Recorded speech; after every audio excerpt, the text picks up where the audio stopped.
Israel ಮತ್ತು Iran ನಡುವಿನ ಯುದ್ಧದಲ್ಲಿ ಅಮೆರಿಕ ನೇರ ಎಂಟ್ರಿಯನ್ನ ಕೊಟ್ಟಿದೆ. ಈ ಮೂಲಕವಾಗಿ ಅಮೆರಿಕ ಇರಾನ್ನ ಮೇಲೆ ಪ್ರಬಲ ದಾಳಿಯನ್ನ ನಡೆಸಿದೆ. ಎಷ್ಟು ನಿಮಿಷಗಳ ಒಳಗಾಗಿ ಈ ದಾಳಿಯನ್ನ ಮಾಡಿ ಮುಗಿಸಿದೆ ಮತ್ತು ಯಾವ್ಯಾವ ಭಾಗಗಳಲ್ಲಿ ಅಟ್ಯಾಕ್ ಮಾಡಿದೆ ಅಮೆರಿಕ, ಇರಾನ್ ಯಾವ ಭಾಗದಲ್ಲಿ ದಾಳಿಯ ಪರಿಣಾಮಗಳು ಏನೇನಾಗಿದೆ, ಎಷ್ಟು ನಿಮಿಷಗಳ ಕಾರ್ಯಾಚರಣೆ ಇದಾಗಿತ್ತು, ಕಾರ್ಯಾಚರಣೆ ಕಂಪ್ಲೀಟ್ ಆದ ನಂತರದಲ್ಲಿ ಅಮೆರಿಕ ಕೊಟ್ಟ ಹೇಳಿಕೆ ಏನು, ಅಮೆರಿಕ ದಾಳಿಗೆ ಧ್ವಂಸವಾದಂತಹ ಬಂಕರ್ಗಳು ಎಷ್ಟು, ಇರಾನ್ ಅಣುಸ್ಥಾವರಗಳ ಮೇಲೆ ಅಮೆರಿಕ ನಡೆಸಿದಂತಹ ದಾಳಿಯ ಕಂಪ್ಲೀಟ್ ಮಾಹಿತಿ ಲಭ್ಯವಾಗಿದೆ.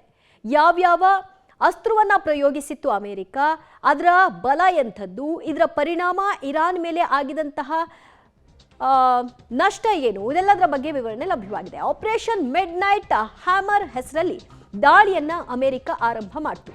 ಇದನ್ನ ಇರಾನ್ ಊಹೆ ಕೂಡ ಮಾಡಿರಲಿಲ್ಲ. ಇದರಲ್ಲಿ 125ಕ್ಕೂ ಹೆಚ್ಚು ಫೈಟರ್ ಜೆಟ್ಗಳು ಭಾಗಿಯಾಗಿದ್ವು. ಈ ಅಟ್ಯಾಕ್ ನಡೆಸಲಿಕ್ಕೆ ಫೈಟರ್ ಜೆಟ್ಗಳನ್ನ ಬಳಸಿದ್ದು ಅದು 125. ಕೇವಲ 20 ನಿಮಿಷಗಳ ಒಳಗಾಗಿ ಕಾರ್ಯಾಚರಣೆಯನ್ನ ಪೂರ್ಣ ಮಾಡಿತ್ತು ಅಮೆರಿಕ. 3 ಅಣುತಾಣಗಳನ್ನ ಗುರಿಯಾಗಿಸಿ 14 ಬಂಕರ್ಗಳನ್ನ ಧ್ವಂಸ ಮಾಡಲಾಗಿದೆ. 7B2 ಸ್ಪಿರಿಟ್ ಸ್ವೆಲ್ತ್ ಬಾಂಬರ್ಸ್ ಅನ್ನ ಬಳಕೆ ಮಾಡಿದೆ ಅಮೆರಿಕ.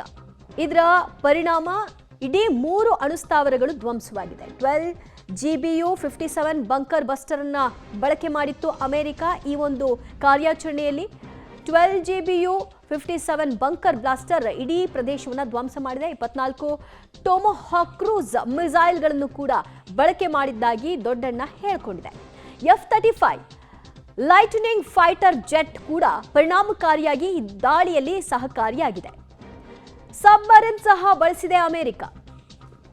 ತನ್ನಲ್ಲಿರುವಂತಹ ಪ್ರಬಲ ಅಸ್ತ್ರವನ್ನೇ ಪ್ರಯೋಗಿಸಿದೆ. 2001ರ ನಂತರ B2 ಬಾಂಬರ್ ಅನ್ನ ಬಳಕೆ ಮಾಡಿರುವಂತದ್ದು ಅಮೆರಿಕ. ಈ B2 ಬಾಂಬರ್ ಬೇರೆ ಯಾವ ದೇಶಗಳ ಬಳಿಯೂ ಕೂಡ ಇಲ್ಲ. ಸೆಪ್ಟೆಂಬರ್ 11, 2001ರಂದು ಬಳಕೆ ಆಗಿತ್ತು. ಅದಾದ ನಂತರದಲ್ಲಿ ಅದರ ಪ್ರಯೋಗ ಆಗಿರಲಿಲ್ಲ. ಈಗ ಬಳಕೆ ಮಾಡಿದೆ. ಏರ್ ಸ್ಟ್ರೈಕ್ ನಲ್ಲಿ ನಾಗರಿಕರು ಮೃತಪಟ್ಟಿಲ್ಲ ಅಂತ ಸ್ವತಃ ಟ್ರಂಪ್ ಹೇಳಿದ್ದಾರೆ. ಏರ್ ಸ್ಟ್ರೈಕ್ನ ಪರಿಣಾಮ ನಾಗರಿಕರಿಗೇನಾದರೂ ಹಾನಿಯಾಗಿದೆಯಾ, ಮೃತಪಟ್ಟಿದ್ದಾರಾ ಅಂದ್ರೆ ಖಂಡಿತ ಇಲ್ಲ ಅಂತ.